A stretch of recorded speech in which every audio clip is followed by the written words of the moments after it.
지난 이야기.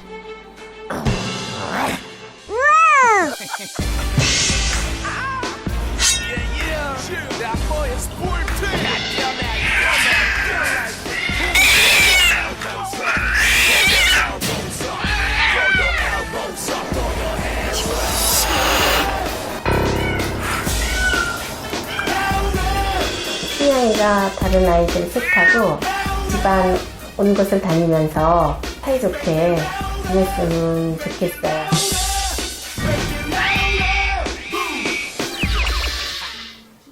도울 방법을 찾기 위해 선생님을 찾았는데요. 그런데 뜻밖의 이야기를 전해 듣습니다. 진짜 일촉즉발의 상황을 보호자가 계속 유지를 하고 있는 상태거든요. 그리고 이거는 저 진짜 최악이었어요. 최악이라뇨? 어쩌죠? 그렇다고 포기할 순 없죠. 우리 훈남 김명철 선생님, 춘향이네로 바로 출동합니다. 안녕하세요. 네, 고양이를 부탁하셨다고 해가지고. 네네네. 왔습니다. 이쪽이 그러면 네, 춘향이 있어요. 저쪽 안에. 먼저 춘향이부터 만나보기로 하는데요. 저기 이불 속에 있어요. 네네네. 여러 사람이 갑자기 있고 환경이 낯설어지면 애들이 좀 긴장을 할 수밖에 없어요. 긴장을 하면은 약간 좀 소극적으로 변하긴 하거든요. 원래 평소에 되게 사람이랑 친하던 애들도. 잠깐만 볼게요. 춘향이가 놀라지 않게 살며시 이불 속을 들여다봅니다. 무섭대요, 무섭대. 아이고 춘향아, 무서워하지 마. 널 도와주러 오신 분이야. 하루 종일 이불 속에서 얼마나 답답했을까요. 이불 밖으로 나오게끔 후각이 예민한 고양이에게 냄새로 먼저 조심스럽게 다가가 보는데요. 제가 다 긴장되네요. 과연 춘향에게 선생님의 마음이 전달될까요? 조금만 있다가 다시 볼게요. 이럴 땐 천천히 기다리는 게 답이죠. 보호자분이 여기 좀 잠깐 올라가시면 좋을 것 같아요. 올라가셔서 이쪽 부분 애기 안 보이게. 지금 간식에 대해서 지금 반응을 하고 있기는 한데 경계심을 완전히 푼 건 아니네요. 오! 와, 생각보다 빨리 모습을 드러낸 춘향이. 선생님과 마음이 통했나 봅니다. 자, 그럼 춘향이를 돕기 위해선 무엇부터 해야 될까요, 선생님? 지금 춘향이가 길에서 생활을 했을 때 고양이들이 우호적이진 않았을 거예요. 왜냐하면 길에서 생활은 되게 척박하잖아요. 적대적인 표시를 하거나 쫓아내려고 하거나 그랬을 확률이 높아요.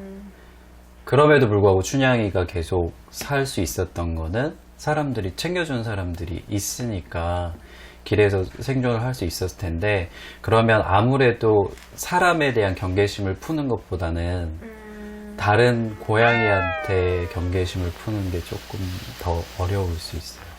그 기간에서부터 이미 시작된 부분이 있는데,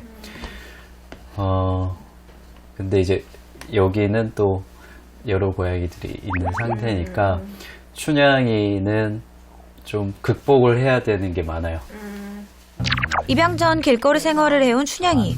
고양이들과의 관계에 어려움이 있을 수 있단 건데요. 어서 친해져야 하는데 갈 길이 멀겠네요.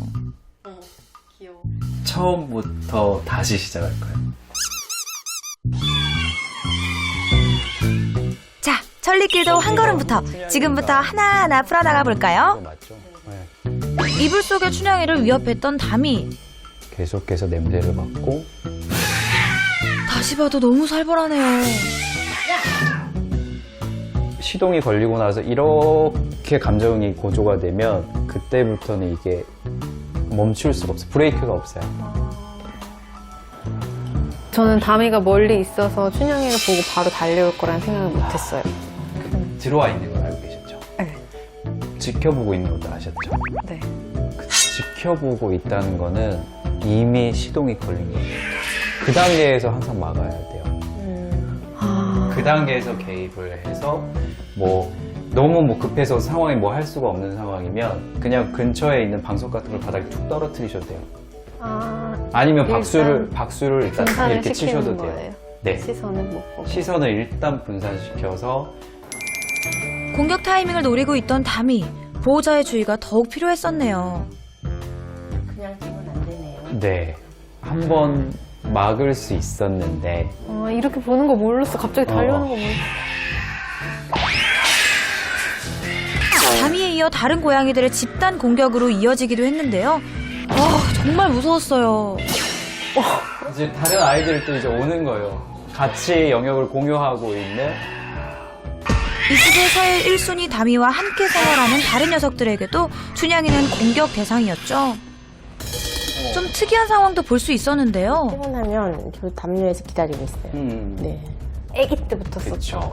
데려왔을 때부터 썼던. 저기는 다미 냄새가 완전 많이 묻어있겠죠. 불안한 마음에 저기 영역 근처에다 자기 냄새가 나는 걸 이제 가지고 가는 거예요. 여기까지가 나의 영역이라는 걸 이제 계속 어필을 하는 거죠. 저렇게 다녔구나. 방문 앞까지 영역 표시를 하니 춘향이가 못 나올 만도 했네요. 문 옆에 다 있어요. 네.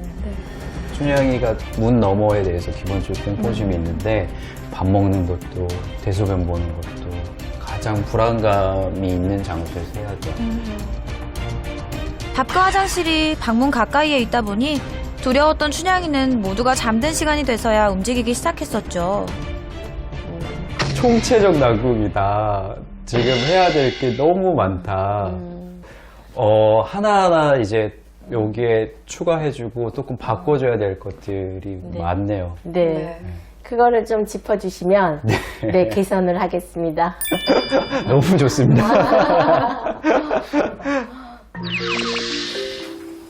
자, 개선 방법 알아볼까요? 환경을 풍부하게 만들어주자. 근데 뭐 이게 되게 좀 거창하잖아요. 근데 별다른 게 아니에요. 아이들이 다니면서 은폐, 숨어 다니면서 이렇게 생활할 수 있는 공간들이 있으면 좋거든요. 이제 뭐 그런 장난감, 뭐 터널 이런 것들도 있기는 한데 당장 조금 손을 댄다라고 하면 여기 소파 있잖아요. 소파 뒤를 조금만 이렇게 조금만 뭐 한 15cm 정도만 앞으로 당겨도 그 뒷공간이 상당히 훌륭하게 숨어 다닐 수 있고 춘향이처럼 소심한 애들은 나중에 이 공간을 좀 활용할 수 있어요. 조금만 한 15cm 정도만 이 정도면 충분할 것 같아요. 방 안에만 있는 춘향이가 거실에서도 안정감을 느낄 수 있는 공간을 마련해주면 좋다는데요. 그리고 반드시 개선이 필요한 환경은 또 있었습니다. 가구 배치나 고양이들은 원래 수직 공간을 활용을 하기 때문에 그 높이 하나하나도 다 면적에 들어가요. 그래서 저쪽에 캣타워를 좀 설치를 해주시면 그 공간도 추가로 활용할 수 있을 것 같고요. 춘향이 방에만 유일하게 캣타워가 있었죠. 반면 다른 고양이들이 생활하는 거실엔 가구들뿐 적절한 수직 공간이 없었습니다. 그런데 선생님, 수직 공간이 그렇게 중요한가요? 춘향이가 있는 공간에 더 집착하게 되고 더 근처에 가게 되고 문제는 그랬을 때 춘향이가 고양이에 대한 공포심이 있기 때문에 되게 수동적이고 공포에 따른 공격성을 보이거든요. 근데 그런 공격성을 보였을 때 아이들은 다시 재폭발이 일어나면서 훨씬 더 공격적인 모습을 보일 수가 있죠. 오늘 솔루션에서 제일 중요한 부분이 사실은 춘향이의 자신감을 키워주는 거. 이게 좀 중요해서 일단 아이들이 이 공간에 나오게 되는 순간부터는 춘향이는 되게 좀 무서워할 거라서요. 그래서 아이들은 좀 격리를 조금 더 하고요.